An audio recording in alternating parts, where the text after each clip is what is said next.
رغم ان انا ضد فكرة ان انت تعمل ريكفري وانت بتلعب مباراة تحديد مركز تالت ورابع، يعني ميدالية برونزية. لكن قلت كمدرب، كل مدرب وليه اولوياته وتفكيره وانا معاه. لكن التشكيل اللي بدأ مباراة الاهلي وفلامينجو لحد ما اتطرد اللاعب بتاعي خالد عبد الفتاح، انا هنا ليا وقفة من وجهة نظري. المدرب في اللحظة دي هياخد قرار ان اللعيبة بتاعته بدنيا وقعت، وانهم هيلعبوا ناقصين، وانهم هيضطروا يرجعوا لورا وهيبذلوا جهد مضاعف. اللي انا كنت مستنيه من المدرب بتاعي ان انا الاقي 5 تغييرات واقفة على الخط بعد الطرد مباشرة، انزل كل اللعيبة الفريش اللي تقدر تدافع وتجري وتكمل المباراة 90 دقيقة في وقت واحد، عشان اقدر اطلع بالمباراة كسبان والعب على الهجمة المرتدة. لكن انا فوجئت ان المدرب منزل محمد هاني بس، وسايب كل اللعيبة زي احمد عبد القادر وبرسيتاو وطاهر كلهم اتهلكوا. لكن الاهم ان انت بادئ بناس من بداية التشكيل.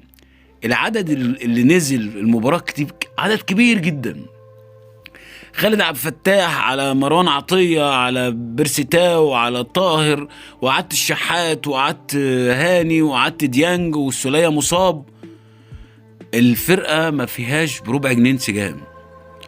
واللي زاد وغطى بقى ان كل العالم قال محمد شريف اداؤه سيء، وفجأة بيه برضه بيبدأ المباراة، مع ان انا عندي كهربا يعتبر ما لعبش نص ساعة على بعضها في البطولة كلها، وكان المفروض ياخد من البداية. وكان المفروض ان انا عن نفسي كنت اتمنى ان هو يلعب نفس التشكيل بتاع ريال مدريد، حتى لو اللعيبه لعبت مباريات كتيره. لكن على الاقل لو حبيت اريح في مباراه افريقيا والعب بالتشكيل ده قصاد الهلال مثلا، او السوداني في مباراه في القاهره، ممكن اقدر استفيد من الريكفري. لكن انا فوجئت بان الاسلوب اللي اتعامل بيه المدرب ده، غير بقى اختياراته اللي خلت الواحد وقاعد بيتفرج على المباراة قمة الاستفزاز من لعيبة انا شايفها محتاجة وقفة من الادارة، ويقولوا لهم سلام عليكم. واللي قلقانين منه انه يروح الزمالك، يروح يا سيدي. قفشه وجوده في النادي ملوش اي لازمة بالنسبة لي. محمد شريف نفس الكلام. واحد زي بيرسي تاو ده لازم اتخلص منه باسرع طريقه. راجل النهارده استفزني وانا بتفرج على المباراه. مفيش كره مشتركه بياخدها، مفيش لاعب واحد داخل كره واحد على واحد بيعدي.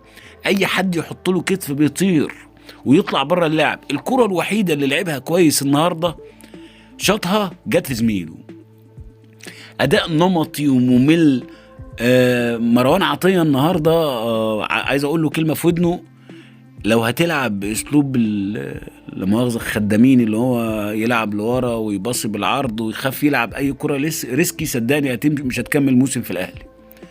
اللعيب التمانية ده لازم يبقى يكون لعيب جريء، ياخد مساحات ويعد ويعمل الباص ويبقى عنده شخصية وثقة في نفسه. انا مش هلوم عليك من البداية، لكن انا بقول لك خلي بالك. النهاردة خالد عبد الفتاح لحد الدقيقة 42 بيلعب اداء في منتهى السوء، وبرضه بيلعب الباصات العاديه وبيلعب في المضمون. لكن انا ما اعرفش بقى كان مخبي تليفون تحت التيشيرت بتاعه ولا ايه. لقيته فجاه اتقلب بني ادم تاني وعمل مباراه رائعه، لحد بس حاله الطرد اللي انا شايفها بصراحه ما تستحقش. لكن انا نرجع تاني لكميه الفرص اللي بتضيع والشخصيه المهزوزه. انا بقيت مؤمن بنظريه بخ دي. نظريه بخ دي بقت بتستخدموها كل الفرق الكبيره قدام لاعبتنا. اللي هو عارف انت لما تبقى ماشي في الشارع في امان الله، وفجاه واحد يقول لك بخ، فتلاقي نفسك بتتخض وتتهز وتبقى عامل زي العيال الصغير. اللعيب بتاعنا اول ما بتضغط عليه في اي مكان في الملعب، يا يتلخبط ويتقطع منه الكوره، يا يبصيها غلط ويعمل مصيبه. النهارده 3 اخطاء كارثيه. 3 اخطاء ايه، 4 اخطاء كارثيه. واحده من علي معلول، واحدة من الشناوي، واحدة من هاني، واحدة من ديانج.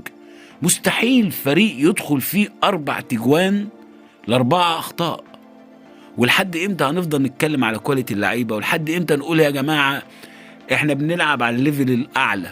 لازم نفكر ان يكون اللي بيلعب عندي اعلى ليفل، ما اجيبش محترفين اونطه وخلاص. لازم اكون بفكر لقدام. النهارده مباراه اكثر استفزازا بالنسبه لي مباراه ريال مدريد. مش معقول مباراه مع فريق انا شايفه عادي جدا واقل من العادي ويتغلب وهو جاي لك مغلوب اساسا وخليه يكسبنا 4 وكان ممكن يكسبني 5.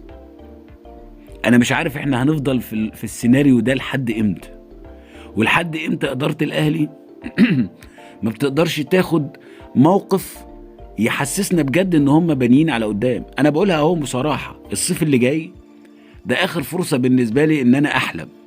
الصيف اللي جاي لو ما لقيتش بيرسي تاو ماشي وسافيو ماشي واللعيبه زي شريف وقفشه والناس دي نتخلص منهم ونعمل 5 اجانب كبار سوبر ستار وندور بالكشافه على 3 اجانب كمان تحت السن ويبقى عندي 8 اساسيين ونحط معاهم حمدي فتحي ومحمد عبد المنعم والشناوي، هبقى متاكد ان احنا هنفضل نلوش كده لحد ربنا ما يأذن. سعدت بيكم، اتمنى اكون اسعدتكم، ويا رب نتقابل في ايام ملهاش علاقه بالمباريات اللي احنا بنلعبها.